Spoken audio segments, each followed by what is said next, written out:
lo vamos a hacer desde una perspectiva, desde la justicia de Dios. Vamos a ver eventos del arrebatamiento desde la perspectiva de la justicia de Dios. Génesis 18, 23. Y vamos a leer hasta el 26.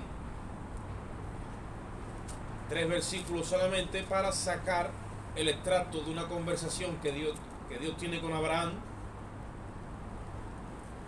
para que a nosotros nos quede claro que Dios es un Dios justo. Y Abraham, que lo conocía, trataba así con él en un momento de juicio, porque venía juicio para Sodoma y Gomorra. Entonces, dice la palabra allí en Génesis 18, en el versículo 23, a la gloria de Dios, Padre, Hijo y Espíritu Santo. Dice así: y se acercó a Abraham y dijo: ¿destruirás también al justo con el impío? Quizá haya 50 justos dentro de la ciudad. ¿Destruirás también y no perdonarás al lugar por amor a los 50 justos que están dentro de él? Lejos de ti el hacer tal, que hagas morir al justo con el impío, y que sea el justo tratado como el impío. Nunca tal hagas. El juez de toda la tierra no ha de hacer lo que es justo. Entonces respondió Jehová: si hallare en Sodoma 50 justos dentro de la ciudad, perdonaré a todo este lugar por amor a ellos. Hasta ahí, bendita su palabra. Yo quiero hablar acerca de ese evento, que es el evento del arrebatamiento, y que nosotros tenemos que entender o dejar que el Espíritu Santo edifique nuestra fe acerca de este evento y que la entendamos bajo el prisma de la justicia de Dios. El arrebatamiento no es un caso aislado que va a suceder en la postrimería de los tiempos, que estamos ahí metidos ya, sino que el arrebatamiento es un acontecimiento que tiene que ver con el juicio. O sea, el arrebatamiento no es un caso aislado que tiene que ver con la venida del Señor, que a lo mejor lo hemos aprendido así, en un orden tradicional, religioso, evangélico, protestante, profético, pero no es literalmente así. El arrebatamiento atiende a que Dios va a traer juicio, y por causa de que el juicio viene en un orden universal, la iglesia tiene que ser sacada. Yo no sé si yo me explico. El evento del arrebatamiento no es un acontecimiento aislado en la Biblia en el orden profético relacionado con su venida, sino que es un acto que atiende al momento donde Dios va a aplicar el juicio a las naciones, que es la sentencia y el castigo por el pecado, donde su iglesia ha de ser quitada por haber alcanzado la categoría de justa gracias a los méritos y padecimientos de Cristo. Eso es el arrebatamiento. Y tú dirás, bueno, esa será tu opinión, tu apreciación. Evidentemente cada ministro del evangelio, cada hermano que predica tiene su apreciación personal también acerca de la palabra, en muchos matices que sí podemos diferir un poco. Pero yo estoy hablando principio bíblico. Si nos regresamos a donde hemos empezado, le dice Abraham a Dios: ¿tú vas a traer juicio aquí? Le está preguntando, pero tiene una confianza y una amistad con él, y le conoce, y le dice: el juez de toda la tierra no ha de hacer lo que es justo. Hablando con Dios, dice, claro, dice: ¿y cómo tú vas a mandar juicio a un lugar donde están los justos? Y dice: y va a ser el justo tratado justamente igual que como el impío. Y Dios dice: yo no puedo hacer eso. Entonces nosotros tenemos que coger un grado de conocimiento o conciencia en base a que Dios lo gobierna su justicia. Dios siente amor, sí, pero tiene que filtrarlo por su justicia. Dios siente en un momento de cólera e ira, sí, pero lo tiene también que filtrar por su justicia.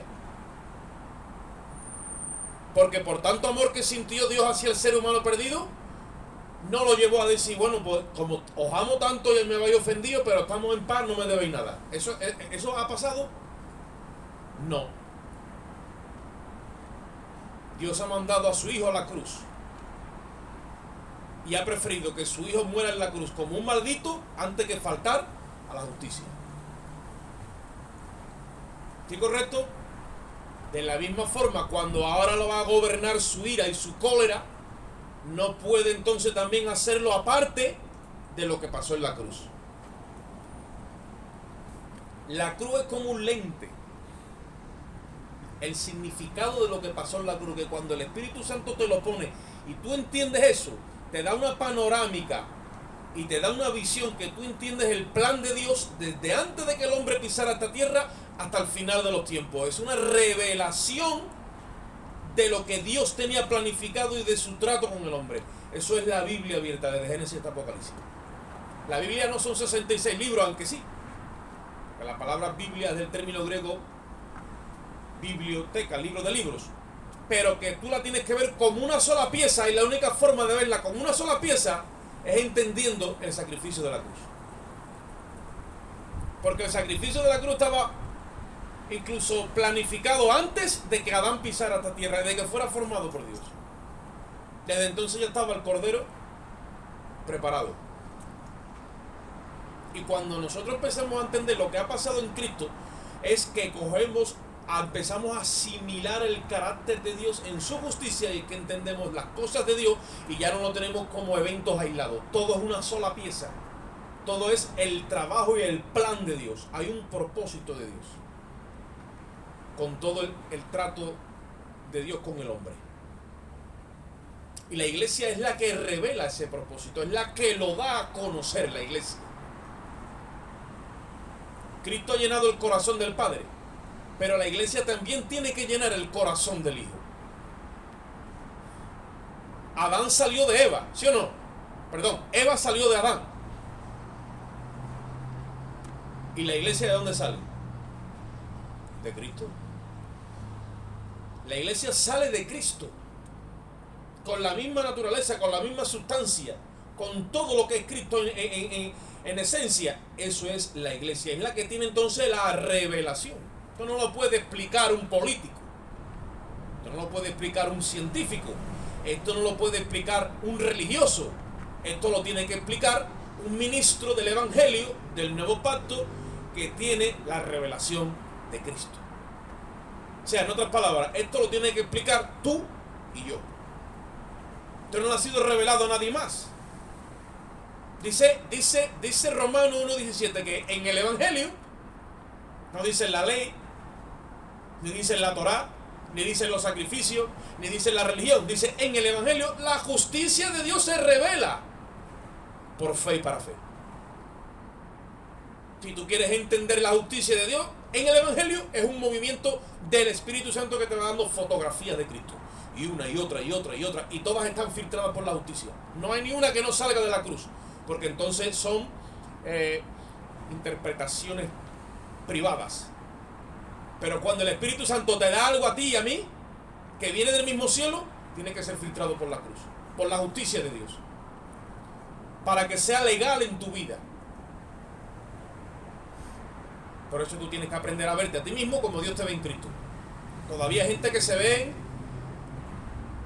mal a los ojos de Dios, se ven fallos. Yo no digo que no haya un juicio crítico con nosotros mismos para mejorar, yo no digo eso, pero tú tienes que aprender a entender lo que significa el sacrificio, porque si verdaderamente tú estuvieras pecador delante de Dios, no te podrías presentar ni un segundo delante de Él, no podrías ni orar, no podrías hacer nada, porque la justicia de Dios te fulmina. Dios ha creado una justicia aparte de la ley, que es la gracia de Dios. Por eso dice la palabra, ahora, aparte de la ley, se ha manifestado la justicia de Dios en Cristo. Aparte, porque como tú te presentes delante de Dios y no te presentes aparte de la ley y te presentes en lo que Moisés dictó, tú y yo estamos fritos. No hay quien se salve. Entonces Dios atiende a la necesidad del ser humano y presenta a Cristo. Entonces, ¿qué es el arrebatamiento? El arrebatamiento es la respuesta de Dios en el juicio que va a traer a las naciones. Un ejemplo de esto: Ahí hemos empezado. ¿Cuándo pasó? Génesis, bueno, vamos a poner el primer ejemplo. Enoc. Dice Génesis, capítulo 5, versículo 24, dice, y caminó Enoc con Dios, dice, y se lo llevó Dios. En hebreo dice, fue traspuesto para no ver muerte, y agradó a Dios. Una amistad, una relación y una comunión con el Creador, al punto de que antes que viniese el diluvio, este hombre está en el agrado de Dios. ¿Y qué hace Dios? Se lo lleva. Y dice que no vio muerte. Ahí está el registro. ¿Por qué? Porque venía juicio a la tierra. Eso es capítulo 5, y automáticamente cuando entras en el 6 de Génesis, ahí dice, y se arrepintió Dios de haber creado al hombre porque la tierra estaba llena de maldad y de violencia. Y dice, no contenderá mi espíritu para siempre. He decidido raer toda carne de la tierra, por lo tanto los días del hombre serán 120. Y viene ¿qué? El juicio, que se le conoce tradicionalmente el juicio universal, del diluvio. ¿Qué hizo con Enoc? Lo quitó del medio. ¿Por qué? Porque la justicia de Dios le reclama a Dios que no puede traer el mismo castigo para el que le ha creído, y es justo, que para el que no le cree y es un impío. ¿Estamos correctos en eso? ¿Puede un juez tratar a una persona que es inocente como culpable? Lo podrá hacer, pero eso no es justicia. Porque se demanda de que al inocente se le excomulgue o se le declare libre y al culpable se le castigue. Eso es la justicia. ¿Sí o no? Y le dice a Abraham, y entonces, si ahí hay 50 justos, ¿qué vas a hacer? Dios le dice, por amor a los 50 justos yo no traigo juicio. Imagínate que Dios muchas veces ha detenido los juicios por causa de que la iglesia está en la tierra. Y es otra cosa a la que yo quiero referirme hoy poco a poco, yendo en una progresión en el entendimiento. La iglesia no puede estar aquí cuando Dios derrame su juicio. Por eso es que el arrebatamiento tiene sentido. Porque la iglesia tiene que ser sacada de aquí para que se cumpla la justicia de Dios. Dios va a traer ira, cólera, indignación por causa del pecado, por las naciones que no le han creído a él. Entonces, un ejemplo es Enoc. Otro ejemplo es Noé. Noé fue librado, dice la palabra, del juicio universal del diluvio, también como Enoc, pero fue advertido por Dios de cosas que aún no se veían, y dice que con temor preparó el arca donde se salvó él y su casa, pero no fueron sacados de esta tierra. Ahora tú dirás, bueno, ¿y por qué esta gente sí, esto no? Porque dentro del proyecto de Dios tenía que seguir el linaje de carne y sangre, donde había de venir el Mesías y traer redención eterna a esta humanidad. Porque con Noé lo que se produce es un reinicio. Toda carne es raída y quedan simplemente 8 personas. Se reinicia todo, pero ahí estaba otra vez el pecado trabajando. Todo se reinicia de nuevo. Y otra vez se reinicia con Noé y sus hijos, y ahí salen Can, Sem y Jafet. Y otra vez las naciones cogen su camino y el linaje de Dios a través de la línea de Sem. Eso ya hay hermanos que lo conocen y otros no, pero para que lo sepamos. Tenía que seguir el linaje de carne y sangre, porque en carne y sangre tenía que venir el Mesías, el Salvador a esta tierra, a hacer el sacrificio que se había firmado en la eternidad, pero tenía que introducirlo en la escena del tiempo y del espacio, firmando con su sangre el acuerdo, el pacto que estaba previamente ratificado. En la eternidad vino Cristo en carne y sangre y firmó con su vida en el Calvario. ¿Entendemos? Eso tenía dictaminada la justicia de Dios. Otro ejemplo, ¿cuál es? Lot y su familia. Ahí sí que hemos visto en el capítulo 18 de Génesis una primera impresión. Yo quiero que vayamos un momentito otra vez allí. En el capítulo 19.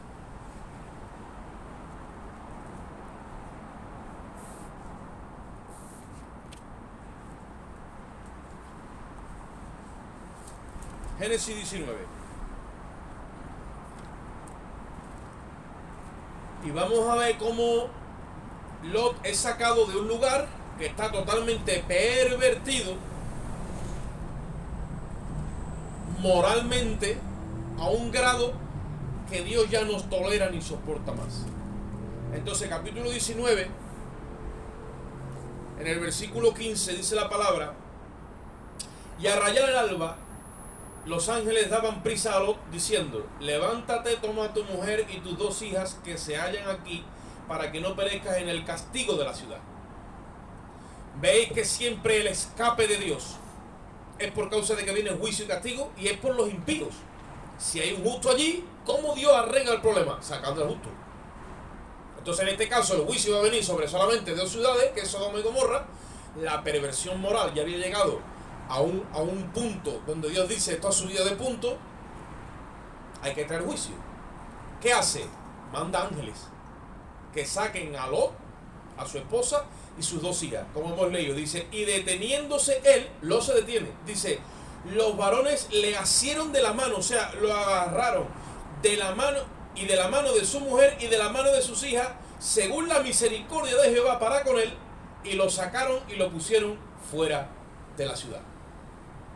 O sea, que ni lo entendía muy bien qué estaba pasando, mas sin embargo Dios, en su infinita misericordia, como dice ahí, más la misericordia de Dios con él, lo agarraron los ángeles y lo sacaron. Es como cuando tú muchas veces estás tratando con el niño pequeño y el niño está que sí, que no, que para allá, que para acá, que si patatín, que si patatán, y el niño no atiende, pero hay una situación de peligro, de riesgo, y el padre ya llega un momento que no da explicaciones, lo agarra de la mano y lo saca del peligro.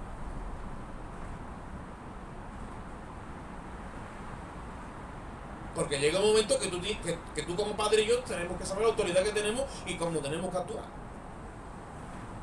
No había ahora mucho conflicto, todavía están ahí peleándose los políticos de quién tendría que haber tenido la autoridad suprema y soberana para decir: aquí actuamos ya. No, que tú, que esto, como si fueran niños chicos, porque están ahí sin ninguna revelación de lo que significa estar ahí. Se han colado, como quien dice. Y cuando digo eso no lo extienderá a todos los ámbitos de la vida. En la religión pasa igual, y en la política pasa igual, y en las cosas espirituales tristemente pasa igual. Pero aquí no pasa igual, porque los ángeles venían con orden de Dios de decir: ustedes salen hoy de Sodoma y Gomorra, sí o sí, porque ellos tienen revelación del juicio. Iba a llover fuego y azufre. Como decía un hermanito evangelista, no se salvaron ni las hormigas de la que cayó allí. Todavía están las ruinas allí. Y ha llovido ya, No, ni raíz ni rama dejó vivo. Entonces, ¿qué sucede ahora? Lo que sucede ahora es que viene un juicio a nivel mundial otra vez. Y nosotros tenemos que coger conciencia que cuando ese momento suceda, Dios va a sacar a su iglesia antes de ese momento.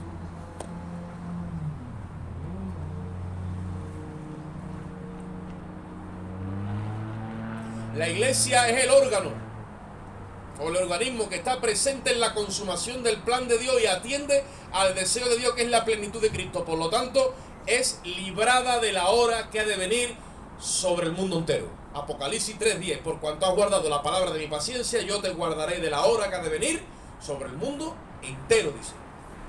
Claro, si fuera Sodoma y Gomorra, pues te sacan de allí, ¿entendéis? Como Dios tiene que ser justo, pero ¿y si es del mundo entero? ¿Qué hace Dios?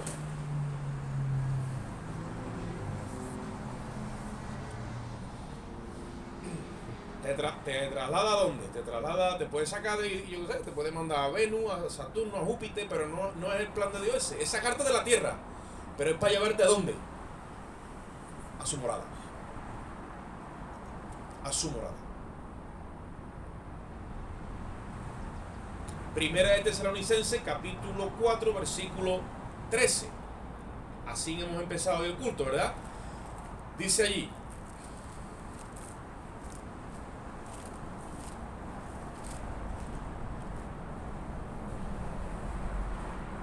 nosotros siempre por tradición leemos desde el 16 para que sea más, pero desde el 13, porque Pablo está dando una explicación y es la siguiente. Y vamos a hacer un poquito de memoria aquí Vamos a trabajar esto para que se nos quede bien grabado. Dice desde el 13, tampoco queremos, hermanos, que ignoréis acerca de los que duermen. ¿Quiénes son los que duermen? Son hermanos que han muerto en Cristo. Mas, sin embargo, la Biblia no los llama como muertos, porque ellos están vivos. Jesús le tuvo que decir a los fariseos de su tiempo, Dios no es Dios de muertos, es Dios de vivos. Y le mencionó a Abraham, a Isaac y a Jacob. Y ya no estaban allí con ellos, pero estaban en la presencia de Dios. Esa gente está viva. Los hermanos que han muerto en Cristo, que ya no están entre nosotros, están ausentes a nosotros y ausentes al cuerpo, pero están presentes al Señor. Y todo el que está presente al Señor está vivo. Jesucristo dijo, yo soy la resurrección y la vida, y el que cree en mí, aunque esté muerto, vivirá. Están presentes al Señor, están allí. Y Pablo le está diciendo a los de Tesalónica, porque sabéis una cosa, en Tesalónica hubo un pequeño lío. Y es que se metieron varios hermanos, de todos los que les gusta un poco destacar, y empezaron a decirle a los hermanos que la resurrección, que es lo que nosotros llamamos el arrebatamiento, ya se había producido. Y entonces los hermanos diciendo, ¿cómo? Que sí, que el Señor ha venido y ya ha pasado la primera resurrección. Entonces, se miraron uno a otro como diciendo, pues nosotros nos hemos quedado aquí. Y empezaron a entristecer y a contristar el corazón de los hermanos con doctrinas erradas o con doctrinas que no estaban correctamente expresadas. Entonces Pablo tiene que venir luego y escribirle, no, entonces no es. Y entonces ahí es donde entramos ahí en el capítulo 4, donde yo estaba leyendo. Dice, tampoco queremos, hermanos, que ignoréis acerca de los que duermen, para que no os entristezcáis como los que no tienen esperanza. O cuando perdemos un ser querido que ha muerto en Cristo, o algún hermano, algún amigo, cualquier persona que hayamos conocido en Cristo, ahí está. No, dice el Señor, no te entristezcas como el que no tiene esperanza. Dice el versículo 15, porque si creemos que Jesús murió y resucitó, así también traerá Dios con Jesús a los que durmieron en él. Por lo cual os decimos esto en palabra del Señor, que nosotros que vivimos, que habremos quedado hasta la venida del Señor, no precederemos a los que durmieron. Porque el Señor mismo, y ahí empieza a ver, con voz de mando, con voz de arcángel y con trompeta de Dios descenderá del cielo. Y los muertos en Cristo resucitarán primero. Y luego, ¿quién dice? Dice, y luego nosotros que vivimos, los que hayamos quedado, seremos arrebatados juntamente con ellos en las nubes para recibir al Señor en el aire, y así estaremos siempre con el Señor. O sea, el evento es así. Dios ve que hay peligro porque la justicia de Dios se va a derramar, pero Dios con su iglesia ya no actúa como juez, sino como padre. Sabe que la tiene que sacar del medio, y el término que aparece ahí, cuando dice seremos arrebatados, es harpazo. En el original griego es harpazo. ¿Sabéis lo que es harpazo? Esto es mío. Esto tú no me lo juzgas. Esto tú no me lo dañas. Esto tú no me lo lesionas, porque esto es mío. Y lo quita del medio. Dios mete la mano por el Espíritu y se va a encargar el mismo Cristo de venir a por la iglesia. Y el evento es el siguiente. Cristo desciende en las nubes y no viene con una trompeta, sino que su voz va a sonar como una trompeta, con una autoridad terrible, con voces al caer y con trompeta de Dios. Entonces llama a los que han muerto antes, los llama, y se levantan de los sepulcros y van a las nubes. Y dice, y luego nosotros, los que hayamos quedado aquí abajo, seremos arrebatados juntamente con ellos y nos reunimos todos ahí arriba de las nubes. Y ese es el compuesto de la iglesia de Cristo. Mira, hermano, cuando Cristo toque o llame a la iglesia, se van a levantar todos los que han vivido antes que nosotros en Cristo. Y allí se van a levantar todos. Pero cuando digo todos los que están en el paraíso se van a levantar. En cuerpos de gloria ya, resucitados, porque ellos no están resucitados literalmente en cuerpo. Están presentes, están en vida, están vivos, pero están sin cuerpo. De gloria. Lo vamos a adquirir todos al mismo tiempo. Ahí se va a levantar María, la madre de Jesús. La que tanto la gente adora en una estatua, pues no es en una estatua. Ahí la vamos a ver nosotros en persona, en las nubes. Se va a levantar Pedro, Juan, Jacobo. Se va a levantar David, se va a levantar Moisés, se va a levantar todos los profetas, se van a levantar todos ahí. Y luego dice, los que estemos aquí también vamos a escuchar su voz, vamos a ser transformados en un abrir y cerrar de ojos y también nos metemos allí. Porque el evento del arrebatamiento atiende a que viene juicio. Entonces Dios arrebata a su iglesia. Como su iglesia en este caso está parte allí y parte aquí, la une en un mismo evento, en un abrir y cerrar de ojos, ahí la iglesia se consuma. Y se acabó el tiempo para los gentiles también. Y esto es algo que muchos no entienden y que se malinterpreta, pero ahí empieza el tiempo de Dios con los judíos. Y la iglesia ya se salvó entera. Por lo tanto, no podemos andar tampoco debilitados en la fe como diciendo, bueno, si el Señor viene, yo no sé si miré, porque mira, porque si tu fe está en Cristo, tú no puedes. Es más, tú no puedes quedarte aquí. Te lo voy a poner al revés, a ver si te suena mejor. No, a ver si me voy. Y hace mérito para irte, que no tiene nada que ver con eso. Que eso atiende a los méritos de Cristo. Es más, tú no puedes quedarte aquí porque eres propiedad de Dios. Y tienes que entender que un padre no va a dejar que un hijo, ¿vale? Porque si te dejas de aquí es como si dejara a Cristo. Y a él ya lo dejó en manos de demonios. Y a través de los fariseos y de acuerdo a todo aquel consejo hicieron lo que quisieron con él. Y ya la ira de Dios y la cólera de Dios se derramó en Cristo. Que eso fue lo que pasó en el Calvario. Jesús le dijo, pasa de mí esta copa. Jesús sabía lo que estaba diciendo. Se iba a derramar la ira de Dios por el pecado de la humanidad. Jesucristo ha pasado por esta tierra como el pecador más grande que ha pisado esta tierra. Ha sido castigado como el hombre más perverso, más traidor, más, pon los títulos que quiera. Así ha pasado Jesucristo para pagar por nosotros los pecados. Entonces, si Cristo ha pagado tu pecado, tú no puedes estar aquí pagando otra vez el pecado. El pecado ya ha sido saldado. Y te voy a decir una cosa, ha sido saldado de una vez y para siempre. Ya lo expliqué el otro día. Hay gente que tiene de salvación 10, 5, 7 años, 20, 30 años de salvo. Sí, no le has añadido a tu salvación ni una ápice. Eres igual de salvo que el día que aceptaste a Jesucristo y le recibiste como el Señor y Salvador de tu alma, habiéndote arrepentido de todos tus pecados. Porque eres salvo por la pura gracia de Dios. Ahora, si en este tiempo que Dios te ha permitido servirle en su iglesia aquí en la tierra, has desarrollado la fe y la has trabajado por el Espíritu Santo, evidentemente ese Dios nuestro Padre Celestial, que es bueno, te va a recompensar y te va a galardonar en el día del tribunal de Cristo. Eso es aparte. Para que nosotros veamos quién es Dios. Se nos tiene que quedar eso bien grabado. Si mañana viene el Señor, muchos dicen, yo no estoy preparado. Y si te mueres hoy, y es como que tenemos una mentalidad como diciendo, bueno, si me muero, como que voy con el Señor porque me muero. Pero y si mañana viene el Señor, tengo que estar como más mejor, más preparado. No se trata de toda esa maraña carnal. No va así la historia.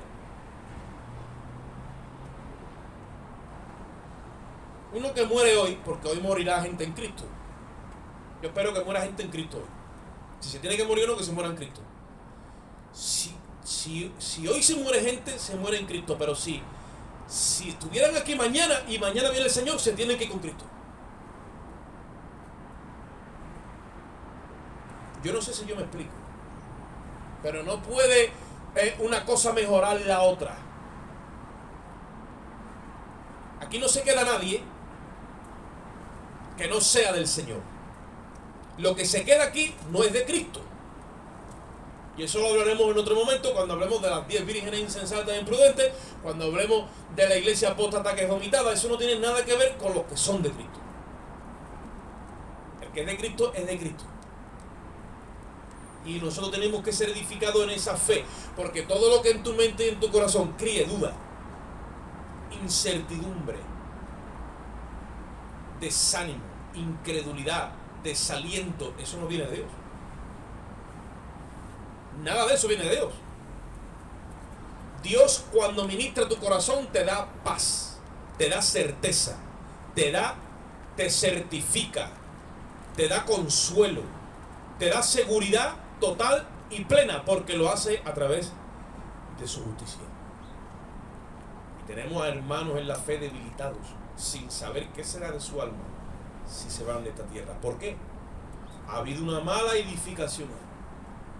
Y hoy es hora de que nosotros rectifiquemos todo lo que el enemigo, las doctrinas, las denominaciones, llámale como quiera, han hecho a lo mejor un mal en tu alma, una indigestión. Hay que vomitar todo eso y hay que meterse en la verdad de la Escritura a través de la justicia de Cristo. Isaías 32, 17. Vamos a verlo un momentito. Vamos a ver lo que produce la justicia de Cristo en el corazón de un creyente arrepentido, o lo que tiene que producir.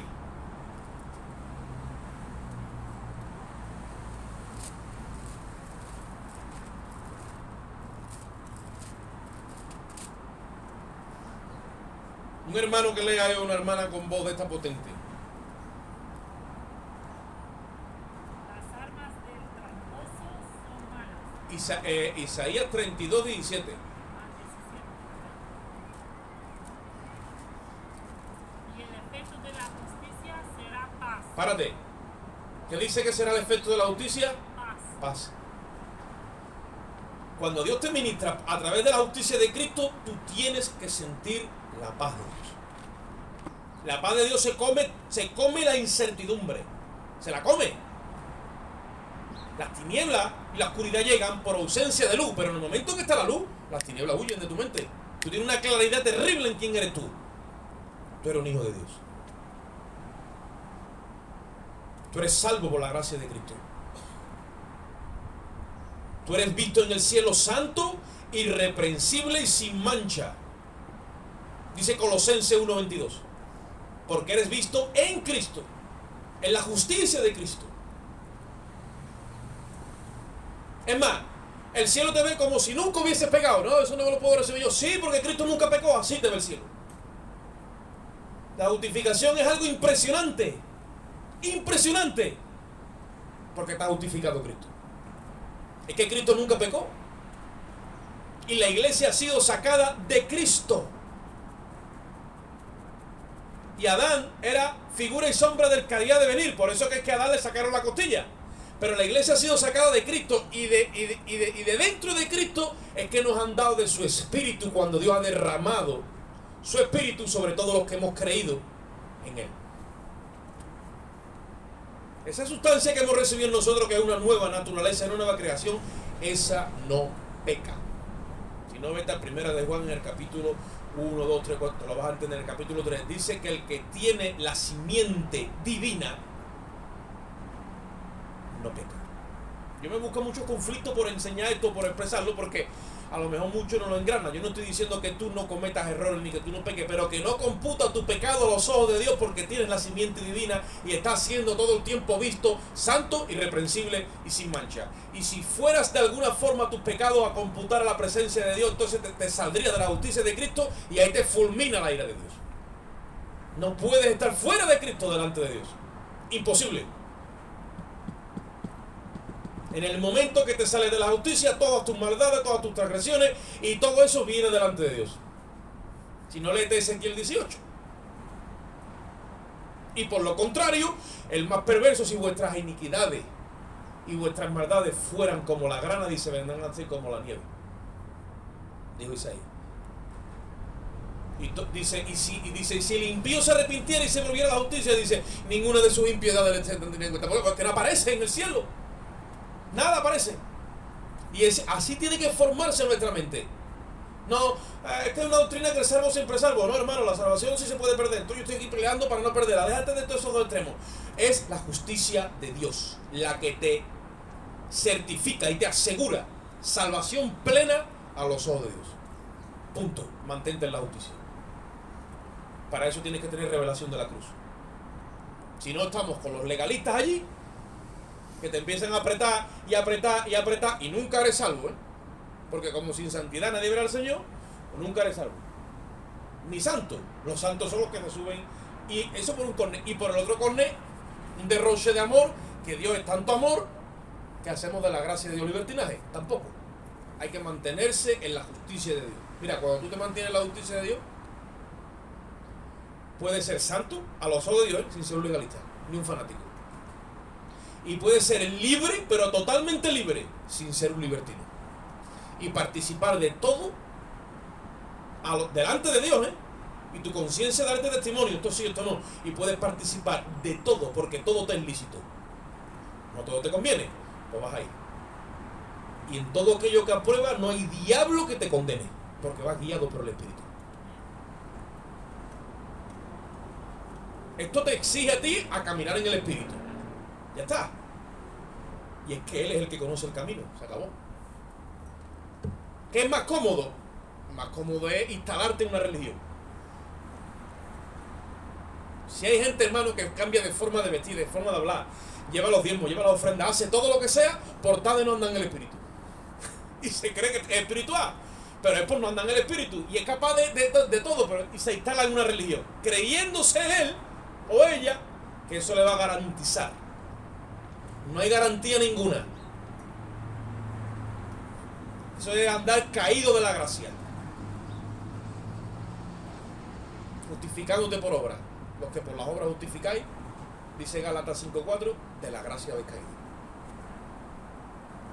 Ahora, tú andas en el Espíritu, que por más errores que se te puedan ver a los ojos de la carne, dice el Padre, he aquí que no hallo ningún defecto en él.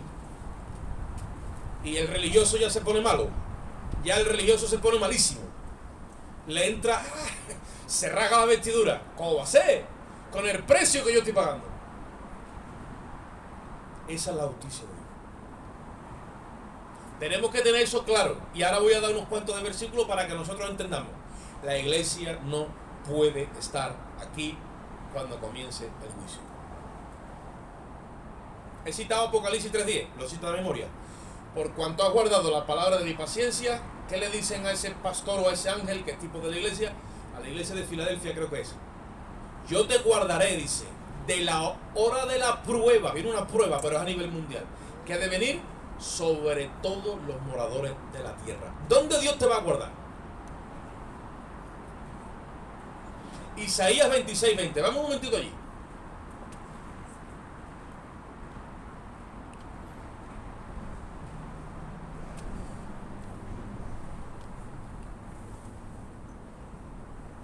Gloria al Señor. Y un hermano y una hermana que lee allí con voz potente. 26.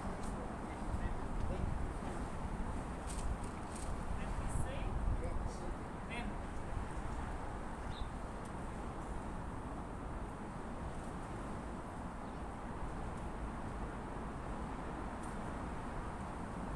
Anda, pueblo mío, entra en tus aposentos, cierra castillo y puertas, escóndete un poquito, por un momento, en tanto que pasa la indignación. Porque he aquí que Jehová sale de su lugar para castigar al morador de la tierra por su maldad contra él. Y la tierra descubrirá la sangre derramada sobre ella y no encubrirá ya más a sus ojos. Amén. He aquí, dice, anda, pueblo mío. ¿Y qué dice? Escóndete, dice. Escóndete un poquito. ¿En dónde? Dice, en tus aposentos. ¿A dónde están los aposentos de la iglesia? Dice, en tanto que pasa, ¿qué dice? Mi indignación. Porque Jehová se levanta, está sentado, ¿no? Se levanta y empieza a ejecutar juicio sobre el morador de la tierra. Y le dice a la iglesia, anda, escóndete, sal de ahí. Ese es el arrebatamiento. Dice Salomón en el libro de Cantares, dice, ¿quién es esa que sube del desierto como palomas a su palomar? ¿Quién es? ¿Quién es esa que está perfumada de mirra? Toda esa revelación simbólica está escondida en la palabra. Es la iglesia que va a ser arrebatada. Cuando la iglesia se vaya de esta tierra, ya no hay luz en la tierra. Porque la iglesia es la luz de este mundo. Porque tinieblas cubrirán la tierra, dijo el profeta Isaías. Mas sobre ti amanecerá la gloria de Jehová. Cuando la iglesia es revestida y le dan su cuerpo ya para siempre para estar con el Señor. Y en el mismo momento es un acto Ustedes ven que ahora en las redes sociales dice el apagón, que viene el apagón. Que viene el apagón, dice. Que nos vamos a quedar sin internet, sin mucho. El apagón, digo. El apagón va a ser cuando la iglesia se vaya. Ahí sí que viene un apagón. Después vendrá el iluminado, dando síntomas de iluminación y todo el mundo enganchándose a su luz. Pero eso no es luz. Lo que va a traer son las tinieblas más densas que esta tierra ha conocido. Porque la luz verdadera se fue de este mundo. Y le dice el profeta Isaías, y está hablando en el tiempo: anda, pueblo mío, escóndete un poquito en tus aposentos, en tanto que pasa la indignación, dice, porque Jehová se levanta a traer. Ese es el juicio universal sobre las naciones por causa del pecado. Juan 14, versículo 1 al 4. Ya hemos visto 2 versículos. Ahora vamos a ver otro más. Juan 14.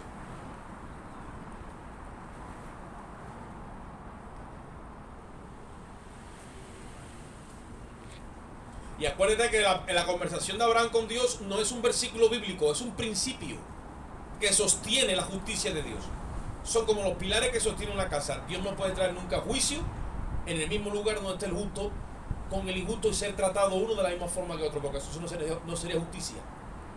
Es un principio que tú tienes que entender. Si te dicen, no, la iglesia va a pasar por la gran tribulación y va a ser castigada igual que el mundo, tú dices, eso no viene de parte de Dios, porque Dios es el juez justo de toda la tierra y Él nunca traerá juntamente juicio estando el justo con el injusto. Allí lo hemos visto en Génesis. Es un principio.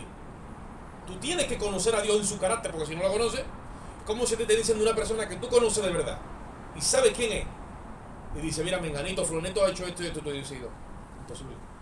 Cometerá errores y todo eso, pero esto, porque ya hay un conocimiento de esa persona, ya hay una amistad, y hay una cosa, y tú tienes que conocer a Dios. Tú tienes que saber quién es Dios. Habrá cosas que no sepamos de Dios, aunque el Espíritu dice que todo lo escudriña en lo profundo del corazón de Dios y nos lo sigue revelando. Habrá aspectos que, claro, pero a otros sí, los principios, los pilares, los fundamentos, donde está todo el diseño de Dios asentado, sí. Eso lo tenemos que conocer porque eso es básico. Y lo tenemos que conocer. Y uno de ellos es esto: Dios no va a traer juicio.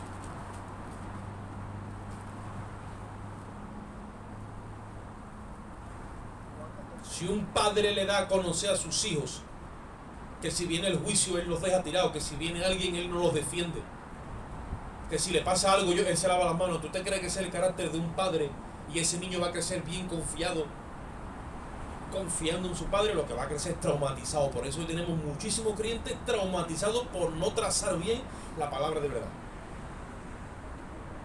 Pero traumatizados, y atrapados en barreras espirituales, barrotes espirituales, donde no pueden ser libres por causa de doctrinas erradas y por causa de la manipulación de los líderes. No pueden disfrutar de la libertad de Cristo. Y están, en vez de disfrutando de la salvación, la están sufriendo. Imagínate tú qué salvación le han dado. Y es un sufrimiento por no entender el contexto de Dios en base a la gracia de Cristo. ¿Qué dice Juan 14:1?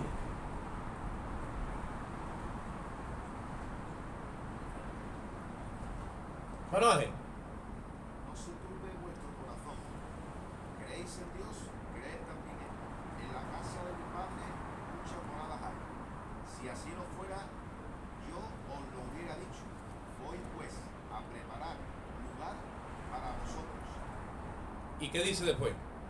Y si me fuere y os preparare lugar, vendré otra vez y os tomaré a mí mismo, para que donde yo estoy, vosotros también estéis. Amén. Como diría uno que yo conocí en los palacios, decía, palabra de Dios. Eso es amén. Voy pues, dice, a preparar los lugares. Ahí están los aposentos. Y si me fuere, ¿qué dice? Yo vuelvo. Y ahora mira el término que usa: os tomaré a mí mismo. ¿Por qué usa ese término? Porque cuando Cristo viene por su iglesia se está tomando a sí mismo, porque la iglesia y Cristo uno son. Igual que el esposo y la esposa. Aunque nos cueste tanto trabajito en el ámbito natural creernos que eso es así, pero Dios no ve dos. ¿Verdad que sí? ¿Qué dice Jesucristo cuando habla del matrimonio? Dice, y dejará al hombre a su padre y a su madre, se unirán a su mujer, dice, y serán una sola carne. Y dice después, que esto no se suele decir mucho, dice, y ya no serán nunca más dos, dice. Alábalo si puede ahora. Y ya no serán nunca más dos, sino uno. Nosotros vemos dos, pero Dios no ve dos, Dios ve uno. Por eso que el matrimonio es indisoluble. Lo quieren disolver como si fuera el colacao y eso no se deshace a los ojos de Dios. Eso es uno. Porque si nosotros, yo no digo que no haya excepciones, hay excepciones. De hecho, Moisés tuvo que coger y decir, bueno, mira, vamos a... Pero cuando viene Cristo dice, pero esto lo hizo Moisés por la dureza de ustedes. En el principio el diseño no era así, yo voy a traer el original. Dejarse de historia porque ustedes empezáis a llamar a la perdiz y tenéis... No tenéis ustedes historia en sevillano, ¿vale? Pero a los ojos de Dios, uno. Porque si Dios permitiera que el matrimonio se disolviera, es como si también dijéramos o estuviéramos insinuando de que Cristo se puede divorciar de su iglesia. Y llega el momento de la tribulación y la deja aquí tirada, como una colilla. Alábalo si puede ahora. Ese no es Cristo. Él da la vida por la iglesia. Él ha dado la vida por los pecadores. Y después dice, y ahora te voy a preparar un lugar encima de todo. Y te lo voy a preparar y espérate aquí que vengo. Y el que dijo, vengo, viene. Y dice Apocalipsis, he aquí que vengo pronto. El que ha de venir, dice la Biblia, vendrá. Y aunque tarde, espera la visión, porque de cierto vendrá y no tardará. Dice Habacuc. ¿Viene? Que viene. Cuando venga Habacuc, uno se va a quedar petrificado, porque viene. Y he aprovechado el tema de lo del matrimonio porque es una forma en el ámbito natural de que nosotros entendamos quién es Cristo. Si no, vete a Efesios y mira cómo el apóstol Pablo usa la analogía del hombre con su esposa y de Adán con Eva para dar a conocer la relación de Cristo con su iglesia. Jesucristo no va a dejar la iglesia aquí tirada. Dice, vendré y os tomaré a mí mismo porque ustedes sois parte mía, os han sacado de mí. ¿Qué dice Adán cuando ve a Eva? Adán está que le han metido anestesia, le han operado. ¿No? ¿Me entendéis, verdad? Está despertando, esto lo dice en el despertar. En el despertar está más de uno todavía medio borracho, porque la anestesia te pone un poquito torombo, ¿no? Y Adán cuando se despierta no tiene un despertar, no, pero no está delirando, como muchas veces pasa que la gente en el despertar, no, la ve, él no sabe qué ha pasado, pero la ve, y automáticamente cuando la ve dice, esta es carne de mi carne y hueso de mi hueso, de mí ha sido tomada. ¿Sí o no? Cuando Cristo va a la iglesia le dice al Padre, un momento, esta es sangre de mi sangre y espíritu de mi espíritu, yo tengo que ir por allá. Ella no puede estar allí cuando tú derrames el juicio. Por eso que cuando empieza el juicio, con el desatamiento del primer sello, porque son 7 sellos, 7 trompetas, 7 copas y 7 truenos, que también truenan en el capítulo de Apocalipsis, pero eso ni se le revela ni al mismo Juan, no se sabe todavía qué es lo que es, en su momento se verá. ¿Vale? Son 28 juicios, pero vamos a dejar 21.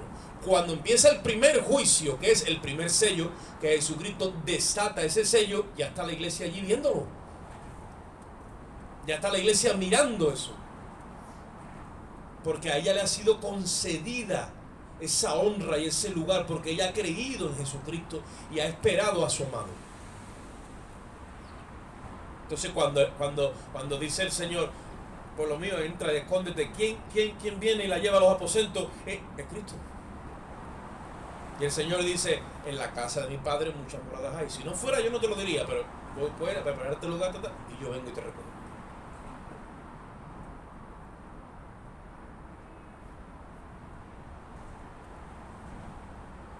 Primera de Tesalonicenses 5, 9 y 10. A nadie le puede quedar aquí duda hoy. Que el arrebatamiento no es conforme a tu obra, que es conforme a tu fe. Primera de Tesalonicenses, capítulo 5, versículos 9 y 10.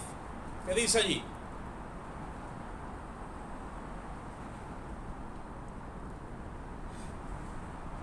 Dice, porque Dios no nos ha puesto para ira.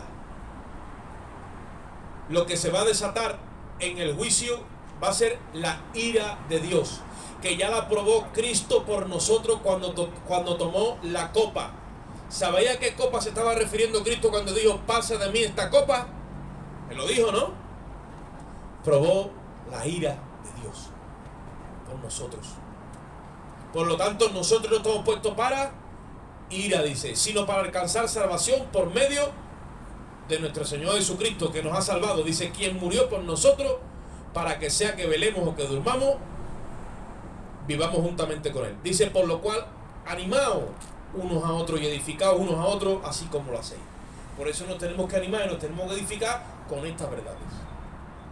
No estamos puestos para ira. Ahí es donde estamos, capítulo 1, versículo 10, primera de Tesalonicenses.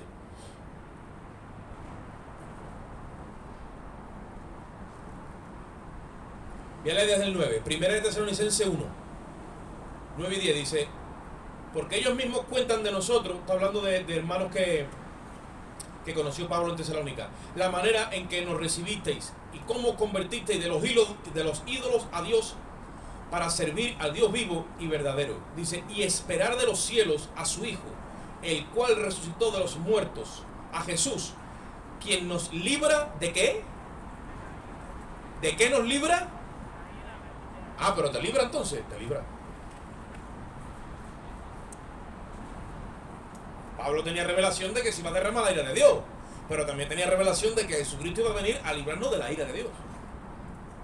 Porque el juez justo de toda la tierra no puede hacer algo que es injusto. En un momento tan crucial como ese dentro de lo que es su plan profético.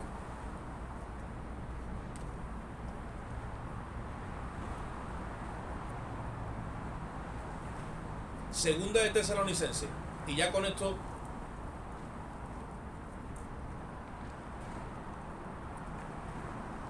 no he querido hablar de las señales que están pasando, no, lo que quiero es certificar, fortalecer la fe, que a nosotros nos quede claro lo que significa el sacrificio de Cristo. Mientras que tú tengas eso bien claro en tu corazón y tu fe esté en un agrado de Dios, tú olvídate de lo que venga. Porque entonces ya, como dice el apóstol, sea que vivamos o que muramos, del Señor somos. No nos invade el temor. Estamos, ¿qué decía el versículo que leyó la hermana? Porque no lo leímos entero. Dice, el efecto de la justicia será la paz. Y no lo leí entero porque yo me he desviado. Dice, y la labor de la justicia será seguridad y reposo para siempre. Eso decía Isaías 32, 17. Segunda de Tesalonicenses. Esto es un texto que se le ha torcido mucho, se ha retorcido mucho. Y muchos lo malinterpretan. Pero voy a leer desde el capítulo 2. Pero con respecto a la venida de nuestro Señor Jesucristo y nuestra reunión con Él, os rogamos, hermanos, que no os movéis, o mejor dicho, que no dejéis mover fácilmente de vuestro modo de pensar, ni os conturbéis por espíritu, por palabra, ni por carta como si fuera nuestra, en el sentido de que el día del Señor está cerca. Tú no puedes dejarte de llevar ni por un predicador, ni por una visión, ni por un sueño, ni nada, y que eso te traiga a ti una turbación que no, nadie. Cuando Pablo está diciendo que el día del Señor está cerca, está refiriendo porque en el hebreo, o sea, en el antiguo Israel había un hebraísmo que ellos citaban mucho, que era el día del Señor. Es un hebraísmo que es el título que se le ponía a cuando se derramara el juicio, la cólera, la ira de Dios sobre la tierra hacia el mundo impío y pecador. Eso se le llamaba el día del Señor. Y Pablo está refiriéndose en esos términos a la iglesia. El día del Señor está cerca. Y dice en el versículo 3, nadie os engañe en ninguna manera, porque no vendrá el día del Señor, o sea, el juicio, sin que antes venga la apostasía y se manifieste el hombre de pecado, el hijo de perdición. el cual se opone y se levanta contra todo lo que se llama Dios y es objeto de culto. O sea, esto es lo que va a hacer el anticristo cuando venga. Se opone a todo lo que tiene que ver con Dios y es objeto de culto. Tanto, mira hasta dónde llega esa oposición, que se sienta, dice, en el templo de Dios. Por lo tanto, cuando Él se manifiesta va a un templo levantado, que le van a llamar templo de Dios. Por eso que creemos en el tercer templo judío o el tercer templo de Salomón, como se le dice. Se tiene que levantar otra vez allí donde estuvo, ¿vale? Y dice, haciéndose pasar por Dios. Cuando venga este hombre, eso es lo que va a hacer. Ahora, dice, ¿no os acordáis que cuando yo estaba con vosotros os decía todo esto? Dice, y ahora sabéis lo que lo detiene, a fin de que a su debido tiempo se manifieste. Dice, porque ya está en acción el misterio de la iniquidad. El misterio de la iniquidad es un misterio que está escondido, porque si no, no sería un misterio, que se va a dar a conocer al mundo cuando aparezca el anticristo. Y es que toda la maldad que ha pasado por esta tierra y todo lo más perverso y todo lo más malo que tú puedes imaginar va a estar concentrado en una persona cuando se manifieste ya oficialmente como el hombre de pecado y el hijo de perdición. Mientras tanto va a ser un político, va a ser alguien que va a estar por ahí, pero cuando llegue el momento de su manifestación ya, ahí va a estar concentrado todo eso. Y jamás la tierra ha visto ese tipo de evento, porque eso es la maldad, eso es el mismo Lucifer encarnado en una persona. Todo lo que él ha querido durante siglos, recibir adoración de esta tierra y de esta humanidad, ahí en ese momento se le otorga. Esa es la hora de la prueba que va a venir sobre el mundo entero. ¿Y qué dice? No se puede manifestar porque al presente hay algo que lo detiene. ¿Qué detiene que ese hombre se manifieste? Lo venimos diciendo. Es la iglesia. Ese hombre tiene como propósito activar los juicios de Dios. Empieza con engaño, después de ser en la ira. Pero ese hombre no puede entrar oficialmente a su ministerio porque oficialmente todavía está la luz en esta tierra y luz y tiniebla no pueden gobernar a la vez. Tiene que salir la luz para que entre la tiniebla. Cuando sale la luz que está deteniendo a las tinieblas, entonces empieza a manifestar. Y ahí te lo dice. Versículo 7, porque ya está en acción. En acción significa que ya el ministerio de este hombre se está manifestando en muchas formas y maneras. Porque él va a traer la perversidad más grande que existe. Y ahí vemos ya todo lo que estamos viendo ya. Pero está en acción, pero todavía no puede manifestarse literalmente. Porque estamos aquí nosotros. Al presente quien lo detiene. Y dice, está en acción el misterio de la iniquidad. Mira el nombre que le da. O sea, la iniquidad, que es lo contrario de equidad, todo el desequilibrio mental y moral más grande que la humanidad ha recibido en esta tierra, se va a concentrar cuando este hombre se manifieste. Pero nosotros estamos viendo ya un reflejo. Por ejemplo, voy a coger un ejemplo. Es propio que aparezca por aquí un hombre o una mujer y diga, siendo varón, yo soy una mujer. Eso no es propio. ¿Eso qué es lo que es? Iniquidad. Equidad es equilibrado. Iniquidad es desequilibrado. Pero nosotros estamos viendo ya los reflejos y nosotros decimos, ¿qué le pasa a la gente? Que está poniendo por encima la ideología antes que la biología. El hombre es hombre y la mujer es mujer, pero ya están trayendo esa confusión. Y el caso es que si ellos quieren estar desequilibrados, que se desequilibren, no, pero nos lo quieren imponer también a nosotros. Porque no es que yo me sienta hombre o mujer, es que te obligo a ti a que tú me autopercibas también como yo me veo. Y si no me autopercibes tú a mí como yo me veo, me ofendo. Y te pongo un título, homófobo. Así estamos. Porque ya están así en ese ministerio, ¿lo vemos? Pero cuando eso se manifieste, imagínate, estamos viendo la acción de ese ministerio, pero cuando la iniquidad diga, aquí estoy yo. El régimen. No puede haber ninguna versión que no sea la oficial. Oye esto. Versículo 7 dice, al presente hay quien lo detiene, dice, hasta que él a su vez sea quitado de en medio. quien detiene. Dice él. Muchos dicen, no, es que dice él. Tiene que haber sido ella porque es la iglesia. El cuerpo de Jesucristo es la iglesia. Cuando el cuerpo de Cristo se ha quitado del medio, que es la iglesia, dice, y entonces, versículo 8, se manifestará aquel inicuo. No puede manifestarse ahora. Ahora es reflejo de la acción de su ministerio, pero no se puede manifestar en persona. Al presente hay quien lo detiene. ¿Quién es? El cuerpo de Cristo. Romanos 8:11. Y lo dejamos ahí.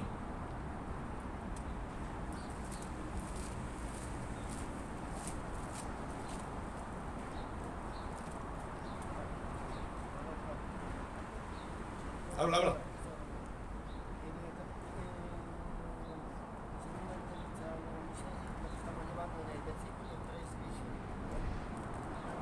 ¿Capítulo qué, hermano?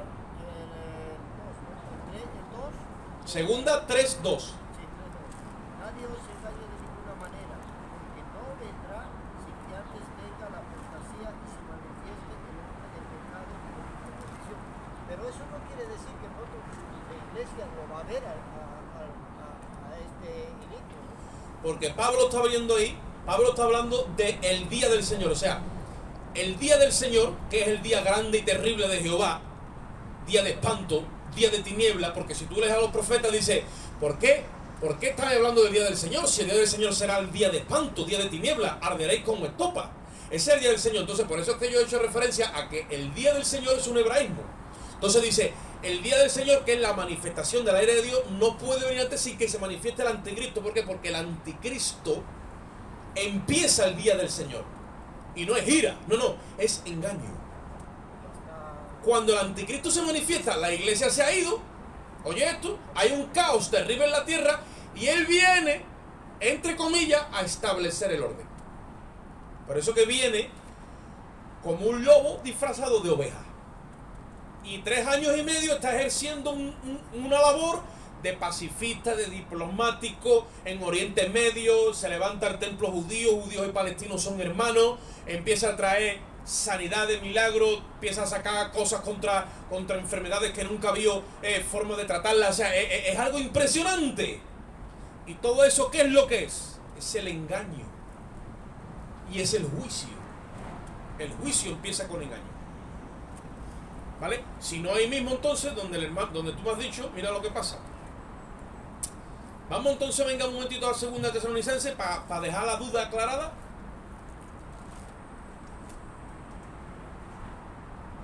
O sea que el proceso mismo ya hemos empezado.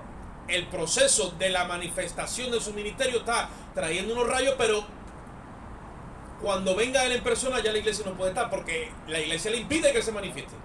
Ahora dice, vamos a quedarnos entonces y vamos a darle de corrido. Versículo 8, entonces se manifestará aquel inicuo, y eso tú lo puedes poner entre paréntesis, a quien el Señor matará con el espíritu de su boca y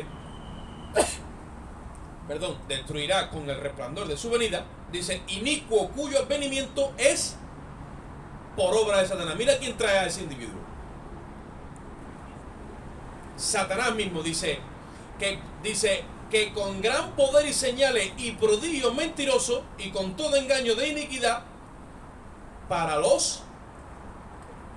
Cuando ese hombre se manifieste, el engaño que trae hacia la humanidad es para gente que se pierde, no que se salva. En ese tiempo no hay salvación, solamente es para el pueblo judío, que no se sella. La humanidad entera entra por ahí. Oye esto, con todo engaño e iniquidad para los que se pierden, dice, por cuanto no recibieron, ahí empieza el juicio de Dios, el amor de la verdad para ser salvos. Y ahora se implica el mismo Dios y dice, por esto Dios les envía. O sea, Dios está permitiendo que ese hombre aparezca cuando quite su iglesia. Dice, Dios les envía un poder engañoso para que crean a la mentira. Anda. Ese es el juicio. Y dice, a fin de que sean, no dice salvados, condenados todos los que no creyeron a la verdad, sino que se complacieron en la injusticia. Todos los que negaron el evangelio, todos los que no recibieron a Cristo, aunque en palabras o en acciones no lo hayamos visto nosotros así, todos los que rechazan a Cristo indirectamente se están complaciendo en la injusticia. Dice, el que tiene al Hijo tiene la vida, pero el que rehúsa, hay entonces posibilidad en el ser humano de aceptarlo, sí, pero el que rehúsa creer, dice, no tiene la vida, sino que la ira de Dios está sobre él. Imagínate, te manda Dios a su Hijo para que te salve, y tú dices, no necesito a Dios, no necesito a Cristo, no necesito sacrificio, estás rehusando creer, dice, tú te estás complaciendo en la injusticia. Dice, pues entonces cuando llegue ese momento, si te cojo allí, te voy a mandar un regalo, y ahora vas a creer, porque como has puesto tantos argumentos de cómo tendría que ser yo para tú creer, pues lo vas a ver entonces con tus propios ojos. Jesucristo le dijo al pueblo judío, yo he venido a ustedes en nombre de mi Padre, dice, y no me recibí. Dice, un día va a venir otro, a ustedes también, en su propio nombre, dice, y a él recibiré. Vino el Cristo, no le reciben. Viene el anticristo y le reciben. Dice Primera de Juan, el que niega que Jesús es el Cristo, dice, este es el anticristo. ¿Te lo repito o vamos allí? Dice, el que niega, lo dice, Primera de Juan capítulo 2, el que niega que Jesús es el Cristo, dice, este es el anticristo. Tan solamente hay dos religiones abiertamente que dicen que Jesús no es el Cristo. Uno son los judíos y otro son los musulmanes. Ahí viene el anticristo. De ahí viene. Un hijo de Agar. Un descendiente de Ismael. Porque Agar es el monte Sinaí, dice, en Arabia. Son los árabes. Así que ya con esto te he dejado una para que vaya dándole vuelta a la palabra. Pero nosotros estamos en otro orden. ¿Tú sabes por qué el anticristo no va a poder engañar a la iglesia? Porque la iglesia no va a estar aquí. Alábalo si pueda. La iglesia no va a estar aquí. Porque la iglesia se sujeta a los principios de la justicia de Dios. Y Dios no puede traer juicio al mundo entero estando allí su iglesia. Amén, amados. Gloria a Dios. Vamos a orar. Padre, te damos gracias en esta bendita mañana de domingo que tú nos has regalado, este bendito momento, este bendito trato, esta bendita reunión, Señor, con los hermanos, con tu pueblo, con tu Espíritu, Dios.